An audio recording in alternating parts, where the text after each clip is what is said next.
겠습니다. 하나님 말씀 로마서 제6장 1절부터 11절까지 말씀입니다. 신약성경 로마서 6장 1절부터 11절까지 말씀, 제가 가진 성경 246페이지, 신약 246페이지에 있습니다. 다 찾으신 줄 알고 저와 여러분이 한 절씩 읽겠습니다. 그런즉 우리가 무슨 말을 하리요? 은혜를 더하게 하려고 죄에 거하겠느냐?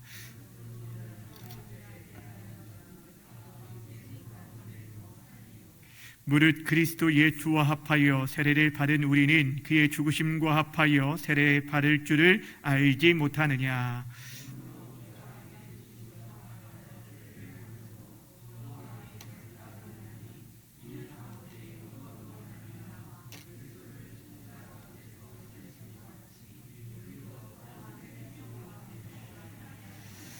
만일 우리가 그의 죽으심과 같은 모양으로 연합한 자가 되었으면 또한 그의 부활과 같은 모양으로 연합한 자도 되리라.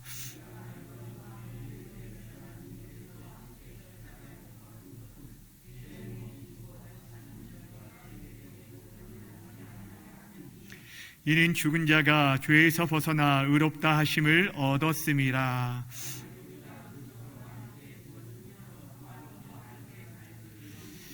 이는 그리스도께서 죽은 자 가운데서 살아나셨음에 다시 죽지 아니하시고 사망이 다시 그를 주장하지 못할 줄을 알미로다.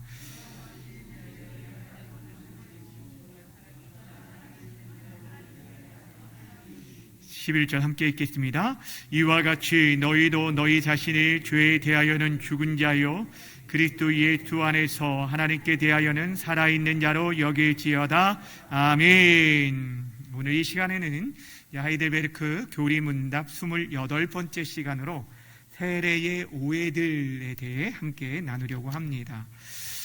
우리 믿는 자들이 예수 그리스도와 온전히 연합되어지고 그분의 모든 은덕을 누리기 위해서는 우리에게 구원 얻는 믿음이 필요하다라고 말씀을 드렸습니다. 여러분, 우리가 믿음이 있을 때만이 하나님께서 그의 아들 예수 그리스도를 이 땅에 보내주시고 우리에게 허락하신 그 구속의 모든 은혜들을 다 누리게 되어지는 것입니다. 그런데 믿음은 우리 스스로 안에서 나오는 것이 아니라는 게 문제죠. 이 믿음이라는 것은 성령님께서 은혜의 수단을 통해서 우리에게 주신다라고 말했는데 그 수단이 크게 두 가지가 있다라고 그랬습니다. 여러분, 우리의 믿음이 생기는데 크게 두 가지가 있다고 그랬어요. 뭐가 있다고 했냐면 첫 번째가 말씀입니다. 그러니까 그 거룩한 강설, 즉 말씀 선포를 통해서 우리가 말씀을 들을 때 믿음이 자라나고 우리의 믿음이 일으켜 세워진다라고 표현하고 있고, 두 번째는 성례의 시행을 통해서 그 믿음이 우리로 하여금 좀 더 굳건하게 되는 거예요. 그러니까 여러분, 우리가 세례식을 통해서든 성찬식을 통해서든 우리가 그 시간들을 통해서 우리가 예수 그리스도와 온전히 연합되어 있구나라는 사실들을 보이는 설교가 바로 이 성례식이라고 말씀을 드렸습니다. 우리가 그래서 이제 지난 시간에 세례에 대해서 나누었는데, 세례는 좀 쉽게 생각하면 여러분들이 침례교회에서 행하는 침례를 좀 생각하시면 좀 더 쉬울 수 있습니다. 여러분, 침례를 할 때 침례탕에 그 사람을 완전히 잠굽니다.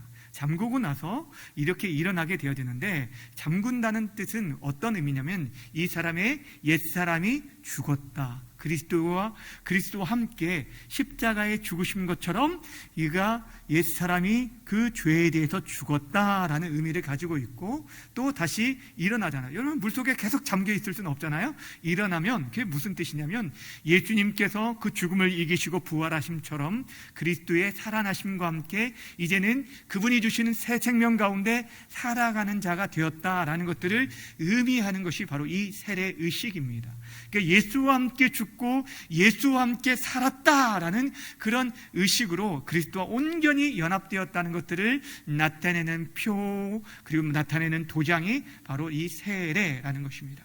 오늘 우리가 읽은 본문 말씀이 이에 대해서 아주 자세하게 소개해주고 있는데, 그 가운데 6장 3절과 4절 말씀을 다시 한번 읽도록 하겠습니다. 3절과 4절 말씀 함께 읽습니다. 시작. 무릇 그리스도 예수와 합하여 세례를 받은 우리는 그의 죽으심과 합하여 세례를 받을 줄 알지 못하느냐.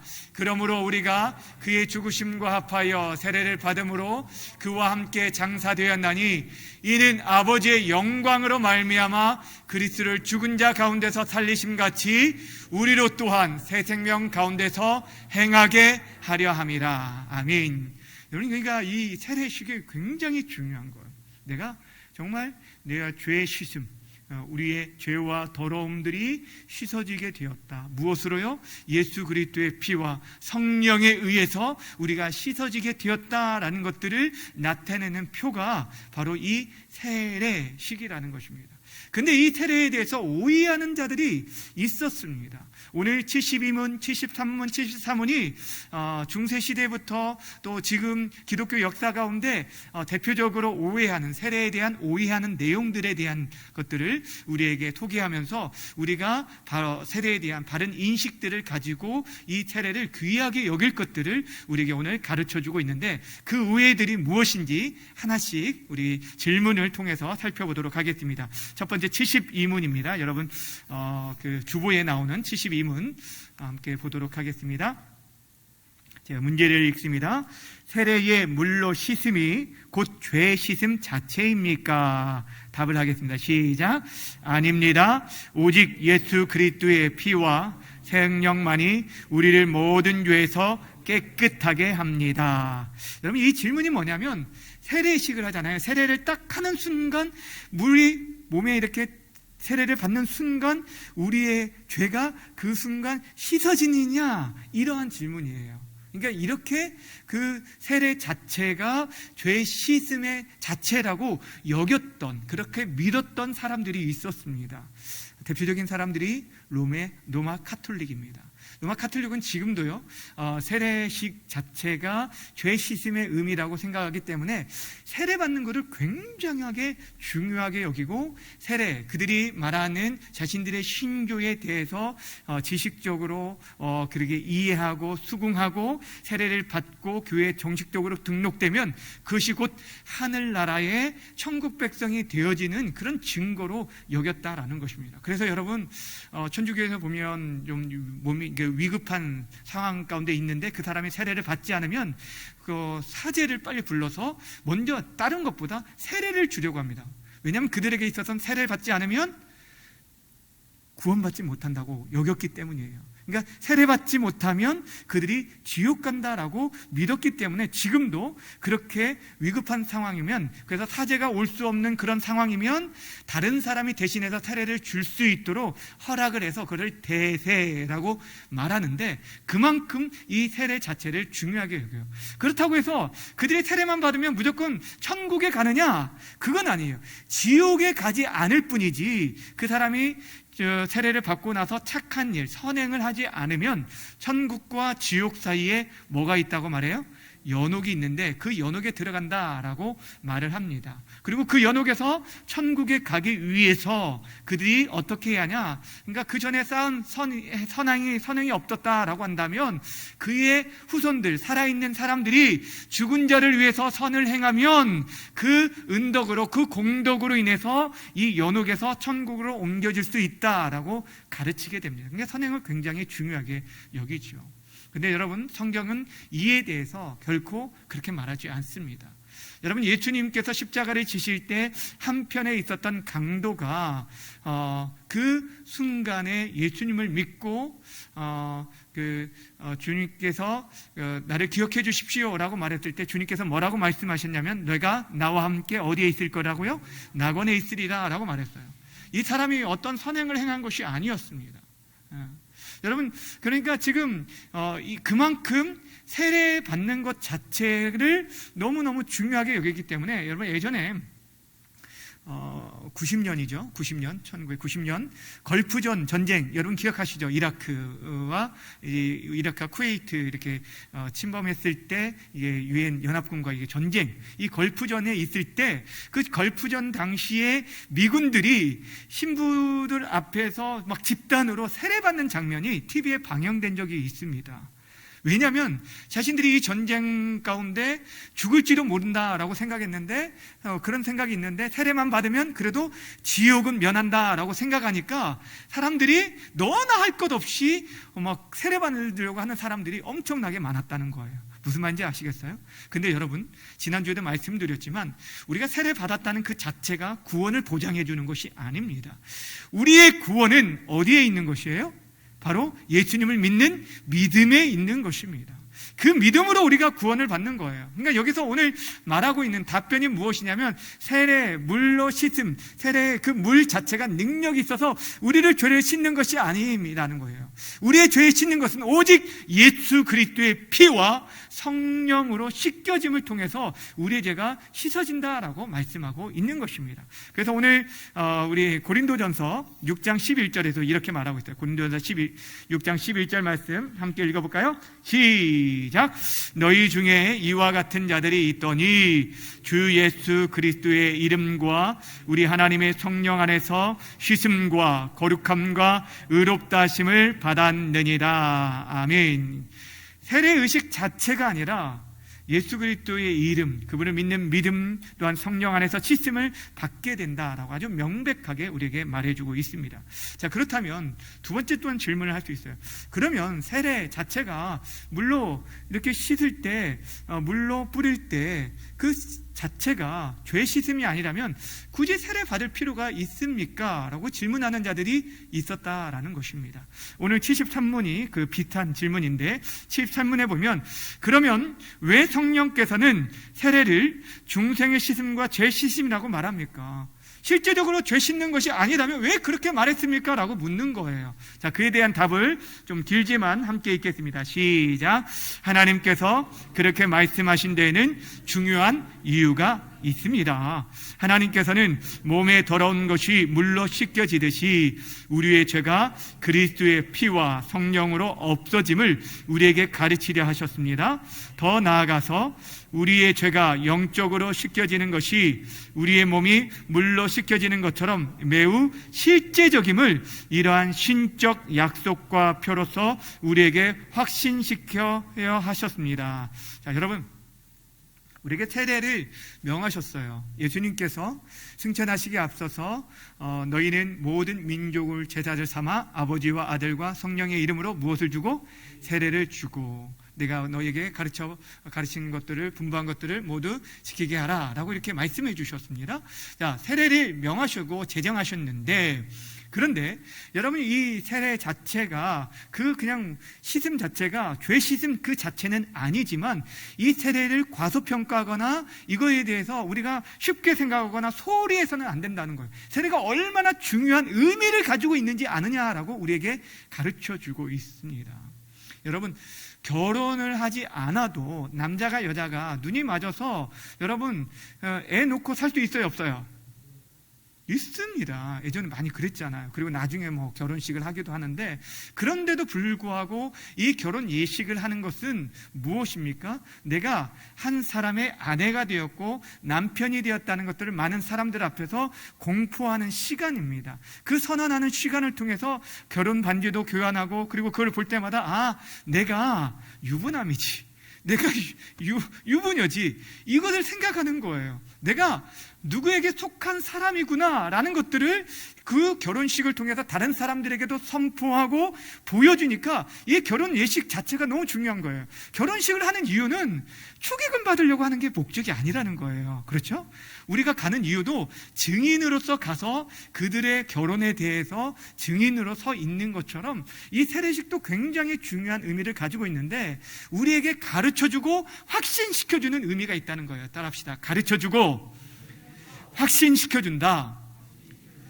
무엇을 가르쳐주고 무엇을 확신시켜주냐면, 여러분, 우리 이 세례를 할 때, 세례를 베풀 때 예수님의 보혈로 씻음받은 바 되기 때문에, 중요하기 때문에 포도주로 그래서 우리 그렇다고 해서 세례를 주는 게 아니라고 했어요. 우리의 몸을 씻는 것은 물로 씻습니다. 더러운 것들을 씻는 것은 포도주가 아니라 물로 씻습니다. 그런 것처럼 우리의 더러움들이 물로 씻겨지는 것처럼 이 세례 의식을 통해서 그리스도의 피와 성령으로 우리가 씻어졌음을 가르쳐주고 있고, 또한 그것이 실질적으로 우리의 더러운 영혼의 그 더러움들이 씻어졌다라는 것들을, 이것이 너희에게 표와 약속으로서 우리에게 주어졌으니 확신하라 라고 말해주고 있는 것입니다. 그러니까 너무너무 중요한 거예요. 이 세례를 통해서 내가 세례를 받았다라는 것은 정말 우리 주님께서 지금 물로, 우리는 살짝 물을 뿌리지만 이 물로 씻은 것처럼 내 모든 죄와 더러움들을 그리스도의 피로 덮어주셨구나, 씻어주셨구나, 깨끗게 해주셨구나 라는 것들을 우리에게 가르쳐주고 있다라는 것입니다. 이것이 가지고 있는 의미가 너무너무 크다는 거예요. 이 의미들을 기억하면서 믿음으로 받아들일 때, 세례의식에 우리가 참여할 때 하나님께서 우리의 믿음을 견고케 해주시고 베풀어 주시는 은혜가 크다는 거예요. 그래서 여러분, 종교개혁자 칼빈이 이 세례에 대해서 이렇게 강조하면서 말했습니다. 잘 들어보세요. 세례는 우리의 모든 죄가 도말되고 용서되고 소멸되고 하나님 앞에서 나타내거나 회상되거나 그 때문에 우리를 고발하는 일이 결코 없으리라는 것을 우리에게 확인해주는 인을 친 문서와 같다. 그러므로 우리는 넘어질 때마다 세례받은 것을 회고하며 마음을 굳게 해야 하고 항상 사죄에 대한 확신을 가져야 한다. 세례는 한 번 받은 것이며 지나간 것 같다고 생각되지만 그 후에 지은 죄에 인하여 무효가 되지 않는다라고 말했어요. 좀 무슨 말이냐면 이런 얘기예요. 이 세례를 통해서 내가 나의 모든 죄가 그리스도 안에서 해결되어졌다라는 것들을 확신시켜주는 문서와 같은 게 이 세례 증서라는 거예요. 그래서 우리가 때론 넘어질 때가 있잖아요. 우리가 실수할 때가 있고 죄로 인해서 우리가 미끄러질 때가 있다라는 것입니다. 그럴 때마다 우리를 참수하려는 사단이 너 그래가지고 교회 목사라고 할 수 있어? 너 그래가지고 교회 장로고 권사라고 할 수 있어? 라고 하면서 우리를 참수할 때가 있다라는 거예요. 그런데 이 세례는 한 번 받는 거지만 이것은 계속 두고두고 우리에게 은혜를 베푸려는 증서가 되어진다는 것입니다. 확인되는 거. 내가 세례받은 자이지. 내가 이미 예수와 함께 죽고 예수와 함께 죽을 뿐 아니라 다시 사는 새 생명을 가진 자이지라는 것들을 생각하면서 확신하면서 내 모든 죄가 이미 해결되어졌고 내가 연약한 것들, 더러운 것들은 회개하며 나아가고 다시금 그리스도를 힘입어서 믿음의 거룩한 삶을 살아갈 수 있는 힘과 용기를 얻을 수 있게 하는 것이 세례라는 거예요. 그래서 세례받은 것을 늘 기억하며 살라고 우리에게 말하는 거예요. 내가 세례교인이구나. 내가 세례교인이구나. 내가 그리스도와 온전히 연합된 자구나. 그러니까 여러분, 반지를 보면서 내가 결혼한 사람이야. 나 유부남이야. 이것들을 생각하면서 지내는 것처럼 여러분들이 언제 세례받은지는 모르겠지만 여러분들이 내가 그리스도와 함께 온전히 연합된 세례교인이다라는 것들이 얼마나 중요한 의미를 가지고 있는지 모른다라는 사실입니다. 사랑하는 여러분, 그러게 우리가 세례받았다는 것들을 기억하면서 우리가 구약의 백성들 가운데 그들의 언약의 그 언약 백성된 것들 자신의 몸에 할례를 통해서 몸에 지니고 다니면서 내가 선택받은 하나님의 구별된 백성들이라는 그 자부심을 가지고 살았던 것처럼 여러분들이 세례로 통해서 예수 그리스도와 온전히 연합되었다는 이 확신 가운데 그 구원이 흔들리지 않는 우리 모두가 되어지기를 주님의 이름으로 축원합니다. 이제 마지막으로 생각할 것이 이제 유아 세례에 대한 내용인데, 당시에 이제 제세례파들 가운데서 유아 세례의 불필요성에 대해서 얘기했습니다. 왜냐하면 세례를 받을 때 그 사람이 신앙 고백이 있어야 세례를 받는 건데, 어린 아이들이 유아가 자신의 신앙으로 고백하는 것도 아닌데 그렇게 유아 세례를 할 필요가 있느냐라는 것들에 대해서 제기하였을 때 이에 대해서 지금 교리문답에서 말해주고 있는 내용들을 함께 보도록 하겠습니다. 유아들도 세례를 받아야 합니까? 시작. 어린이들과 마찬가지로 하나님의 언약과 교회에 속하였고, 또한 어른 못지않게 유아들에게도 그리스도의 패한 속죄와 믿음을 일으키는 성령이 약속되었기 때문입니다. 그러므로 유아들도 언약의 표인 세례를 통하여 그리스도의 교회와 연합되고 불신자의 자녀와 구별되어야 합니다. 이러한 일이 구약에서는 할례를 통하여 이루어졌으나 신약에서는 그 대신 세례가 제정되었습니다. 좀 길게 소개되어 있는데, 여러분 지금 무엇을 말하고 있냐면, 이 유아들도 동일한 그 하나님의 언약과 교회에 속해 있다라는 거예요. 무슨 말인지 알겠습니까? 여러분, 교회 성도라 하면 여러분 작년 성도들만 성도가 아니에요. 그렇죠? 어린 아이들, 뱃속에 있는 그 아이들까지도 정말 다 주님의 몸된 교회 한 사람 한 사람이 지체이고 하나님의 언약 안에 있고 교회 안에 있다라는 것들을 말해주고 있고, 유아들도 어른들 못지않게 사실 구속의 은혜가 필요한 자들이에요. 속죄함의 은혜가 필요한데 하나님께서 그에 대해서 약속을 해 주셨어요. 여러분, 어린아이 굉장히 이쁘고 순수해 보이지만 태어날 때부터 죄로 인해서 그들이 하나님의 진노 아래 있다라는 것들을 인식하고 그들에게도 그리스도의 속죄의 은혜가 필요하다는 것들을 믿을 때 우리들은 그들을 하나님 앞에 온전히 드려지면서, 하나님, 이 어린 아이가 그리스도의 보혈과 능력이 필요한 자입니다. 주께서 친히 덮어주시고 함께해 주옵소서라는 마음으로 이 아이에게 세례를 베풀게 됩니다. 여러분, 세례를 우리가 오해하는 게 뭐냐면, 세례는 중생한 사람, 즉 거듭난 사람, 여러분 거듭난 사람, 중생한 사람, 이 거듭난 사람에게만 베푼다라고 생각을 하는데, 여러분 그럴까요? 여러분, 중생한 사람에게만 세례를 베푸나요? 우리가 그렇게 생각할 수 있는데 사실 그게 아니에요.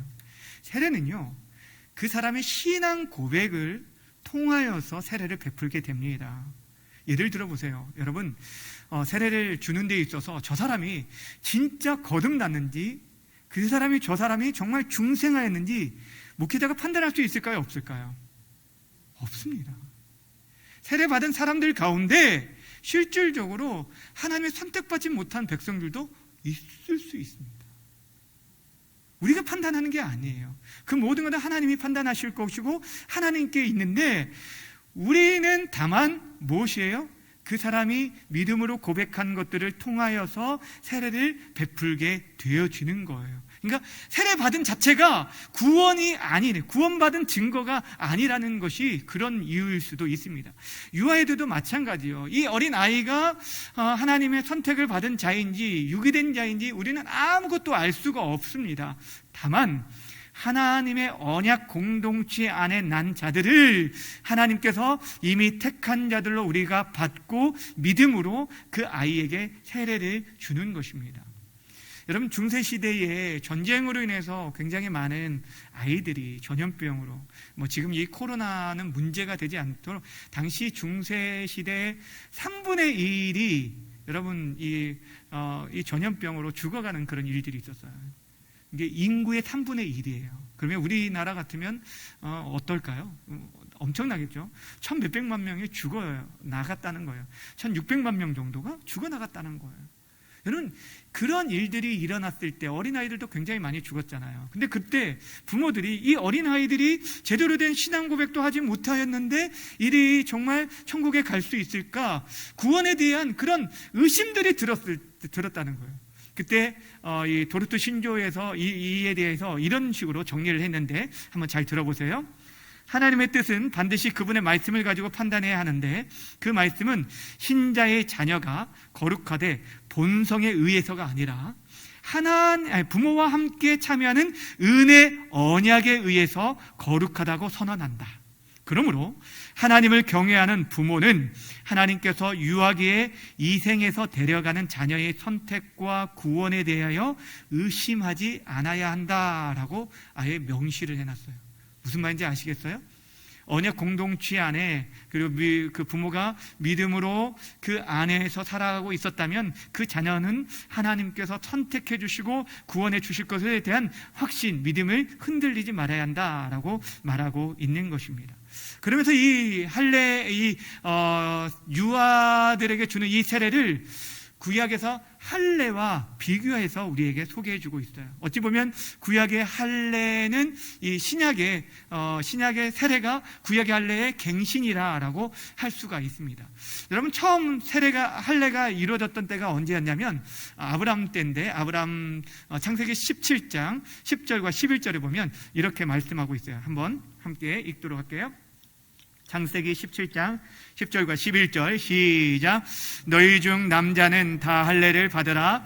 이것이 나와 너희와 너희 후손 사이에 지킬 내 언약이니라. 너희는 포피를 베어라. 이것이 나와 너희 사이의 언약의 표징이니라. 자, 여러분, 나와 너희 후손 사이에 계속 이렇게 얘기하는데, 지금 이때가 배경이 언제냐면 창세기 17장 전에 16장에 어떤 일이 있었습니까?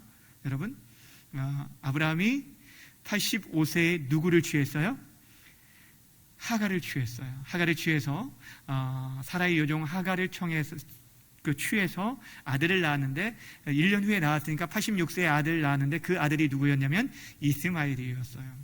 하나님의 약속을 온전히 기다리지 못한 불신앙으로 인해서 하나님께서 그때로부터 13년 동안 침묵하시다가 창세기 17장 1절에 보면 나는 전능한 하나님이다 라고 하면서 아브라함에게 찾아오셔서 그에게 이전에 주었던 약속을 다시 한번 확인시켜 줍니다. 언약을 재확인해 줍니다. 그리고 내 씨를 통해서 천하만국의 복을 받으리라는 그 약속처럼 이제 내년에 사라를 통해서 아이를 낳을 것이다 라고 얘기하십니다. 그러면서 그에게 언약의 표징으로 어떻게 하냐면 언약의 표로 할례를 모든 너와 너의 후손들이 대대로 지키며 모든 남자들이 할례를 행할 것이다 라고 얘기하게 되어집니다. 그리고 나서 아이들이 태어나면 난지 8일 만에 할례를 행해야 했습니다. 여러분, 당시 이때 할례가 어떤 가운데 시작되었을까요? 남자의 성기의 표피를 베는 그 행위는 어떤 의미냐면, 지금 이 아브라함이 사실 자신의 힘으로 아이를 낳을 수 없다는 것들을 고백하게 만드신 거예요. 언약의 자손을 자신이 낳을 수 있는 게 아니잖아요. 언약의 자손을 자신의 힘으로, 자신의 능력으로 낳는 것이 아니라는 것들을 가르쳐주고 있고, 그의 불신앙의 그 모든 것들을 베어버리는 그런 의식이 바로 할례 의식이라고 할 수 있다라는 것입니다. 하나님께서 지금 주님께서 세례를 베풀게 하신 것은 결국에 우리 구원은 우리에게 달려있는 것이 아니라 하나님께, 우리 주님께 달려있다는 것들을 세례 의식을 통해서 우리에게 확인시켜주고 있고, 우리의 모든 죄와 더러움들을 씻겨지는 그런 의식으로 이 세례를 사용하고 있다는 거예요. 그리고 이 세례는요, 우리 성인들에게만 필요한 것이 아니라 어린 아이들에게도 필요하다는 거예요. 구약의 어린 아이가 뭔 신앙 고백을 하면서 8일 만에 할례를 받았겠습니까? 그런데 하나님께서 그렇게 선택해 주신 그의 백성이고, 또 그렇게 그를 믿음으로 양육하겠다라는 그런 결단이 그 안에 포함되어 있어요.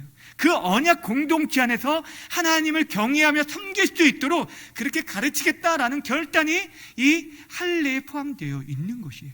그리고 그들은 자라면서 계속적으로 내가 하나님의 선택된 백성이라는 것들을 계속적으로 상기하면서 그런 확신 가운데 살아가게 되었던 것입니다. 사랑하는 여러분, 신약에서 이 유아 세례의 근거들을 이렇게 구체적으로, 실제적으로 어린 아이가 세례받았다는 근거가 없지 않느냐라고 말하는데, 그러나 여러분, 우리가 유추해 볼 수 있는 구절들이 있습니다. 사도행전 2장 38절 39절 말씀 함께 보도록 하겠습니다. 찾으셨으면 아멘. 네, 저기 앞에 있네요. 자, 시작. 베드로가 이르되 너희가 회개하여 각각 그리스도의 이름으로 세례를 받고 죄 사함을 받으라. 그리하면 성령의 선물을 받으려니 이 약속은 너희와 너희 자녀와 모든 먼데 사람 곧 주 우리 하나님이 얼마든지 부르시는 자들에게 하신 것이라 하고 아멘. 자, 여러분 지금 세례를 받으라 하면서 뭐라고 말했냐면 예수님의 세례를 받고 죄의 사함을 받으라. 그러면 성령의 선물을 받으리라. 이 하나님의 선물을 받는데 그 선물을 받는 범위가 어떻게 되었어요? 너희와 너희 자녀와 라고 말하고 있어요. 너희와 너희 자녀와 모든 먼데 사람 곧 우리 주 하나님이 얼마든지 부르는 자들에게도 하신 것이다 라고 하면서 그 범위, 이 세례를 받을 수 있는 범위가 유대인뿐 아니라 이방인들까지 또 어린아이들, 너희 자녀들까지 포함되어 있다는 것들을 우리에게 가르쳐주고 있습니다. 여러분 사도행전 16장에 보면 바울이 빌립보 감옥에서 있다가 그 옥문이 저절을 열림으로 인해서 그것에 나오게 되는데, 그때 간수가 죄수들이 다 도망간 줄 알고 자결하라고 했을 때 바울이 그것들을 만류하게 됩니다. 그때 이 간수가 형제들아 내가 어찌하여야 구원을 얻으리까 라고 말했을 때 이 사도 바울이 뭐라고 말했냐면 주 예수를 믿으라. 그리하면 너만 구원받을 거야 라고 말한 게 아니라 너와 내 집이 구원을 받으리라 라고 말했거든요. 그리고 나서 이 간수가 이 바울을 데려가서 그 맞은 자리를 씻어주면서 음식을 대접하게 됩니다. 그리고 그와 그 모든 가족들이 무엇을 받았다고 했어요? 세례를 받았다라고 기록하고 있어요. 그럼 그 안에 어린아이들 포함되어 있다는 것들을 우리에게 암시적으로 보여주고 있다라는 사실입니다. 사랑하는 여러분, 오늘 우리가 지금 다루려고 하는 것은 무엇이냐면 어린 아이들의 영혼, 그 한 영혼의 가치를 정말 우리 주님께서 어린아이들이 내게 오는 것을 이렇게 막지 말라라고 하면서 모든 자들을 용납하신 것처럼 여러분 그 한 영혼의 무게는요, 어른 한 분과 이 어린아이 통일하게 하나님께서 귀하게 여기시고 그들이 하나님의 언약 안에 있고 예수 그리스도 안에, 교회 안에 한 지체 되어졌다는 것들을 우리는 기억해야 합니다. 또한 그들 또한 그리스도의 구속함, 그리스도의 속죄함이 절대적으로 필요한 존재라는 것들을 우리는 기억하면서 그들이 유아 세례를 통해서 너희들이 이 땅 가운데 살아가는 데 있어서 너희의 구원은 너희에게서 나는 것이 아니라 오직 예수님의 보혈을 통해서 이루어지는 거야 라고 가르쳐야 하고, 그 가르침의 고백들이 이제 만 14세가 되면은 자신의 입으로 고백하게 되어져서 입교하여 교회의 공식적인 그런 이제 멤버가 되어지는 것입니다. 사랑하는 여러분, 오늘 우리가 이 세례에 대한 중요성들을 다시 한번 기억했으면 좋겠고, 특별히 요즘 이제 그 세례식들이 점점 이제 교회들마다 없어지는 이유가 뭘까요? 안 하지는 이유가 뭘까요? 이미 거의 다 세례를 다 받은 성도들이 수평 이동을 하고 있는 것이고, 예수님을 새로 믿는 성도들이 점점 줄어들고 있기 때문에 교회들마다 세례식을 하지 못하고, 코로나 상황으로 세례식을 못하는 경우도 있었지만 그렇다라는 것입니다. 유아 세례들도 점점 줄어드는 이유 또한 마찬가지입니다. 여러분의 손자들, 정말 손자, 손녀들, 여러분 어떻게 지금 그들을 가르치고 있습니까? 유아 세례를 받았다고 안심할 것이 아니라 그들에게 가르쳐야 할 책임이 있고, 또한 그들에게 정말 적극적으로 우리 주 예수 그리스도와 온전히 연합하게 하는 것, 세례식 자체도 중요하지만 그 세례 전에 그들이 정말 예수의 사람인지, 예수께 속한 자들인지, 그리스도의 보혈과 그 성령으로 우리가 씻음받은 자들인지를 우리가 제대로 가르침으로 인해서, 또한 우리가 이 땅 가운데 살아갈 때 넘어질 때도 있고 쓰러질 때도 있고 무너질 때도 있어요. 여러분 정말 신앙생활 열심히 우리가 그 한평생 감당했다 하더라도요, 한순간에 무너지는 사람들이 얼마나 많은지는 모릅니다. 이 코로나 상황 때문에 주저앉은 자들이 얼마나 많은지 모릅니다. 그런데 여러분, 내가 누구인지 기억하라고요? 세례 교인이라는 걸 기억하세요. 내가 세례받은 자인지, 예수 그리스도와 온전히 연합되어져서 그분으로 인해 내가 지금 살아가고 있다라는 사실들을 기억할 때 우린 넘어진 자리에서 다시 한번 그 확신으로 일어날 수 있게 되어질 것입니다.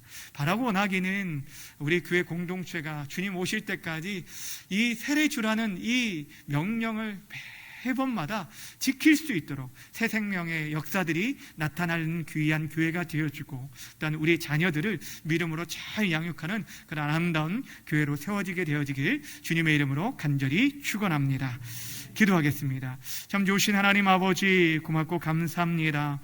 오늘 세례의 오해들에 대해서 함께 나눌 수 있도록 도와주시고, 우리가 세례받았다는 그 자체가 구원의 증거가 아니라는 것들을 기억하면서 우리 안에 정말 예수님을 주로 믿는 온전한 믿음으로 반듯하게 서 있는지 우리 스스로를 점검하게 하시고, 또한 우리의 자녀들을 돌아보고 그들을 잘 섬기며 또한 그들이 믿음 안에 바로 세워줄 수 있도록 하나님 가르치는 일에 힘쓸 수 있는 우리 교회와 우리 모든 성도들이 다 될 수 있도록 도와주옵소서. 하나님 아버지, 정말 바라고 원합니다. 주께서 약속하신 것처럼 주 예수를 믿으라, 그리하면 너와 내 집이 구원을 받으리라고 말씀하신 것처럼 이 약속을 믿고 믿음으로 간구하오니 우리의 가족들 가운데 믿음 안에 거하지 못한 자들을 일으켜 세워 주시옵시고, 저들의 마음을 열어주시고 성령께서 친히 함께해 주심으로 말미암아 함께 믿음 안에 하나 되어지는 귀한 역사 하나님 아버지 일어날 수 있도록 도와주시옵소서. 하나님, 특별히 우리의 자녀들, 우리의 다음 세대를 하나님 아버지 예수 그리스도의 보혈 안에 거하길 원합니다. 그들에게 은혜를 베풀어 주옵소서. 저들에게 예수가 필요함을 우리가 바르게 가르치고 하나님 전파할 수 있도록 우리 교회를 사용하여 주옵소서. 감사드리며 예수님의 이름으로 기도하옵나이다. 아멘.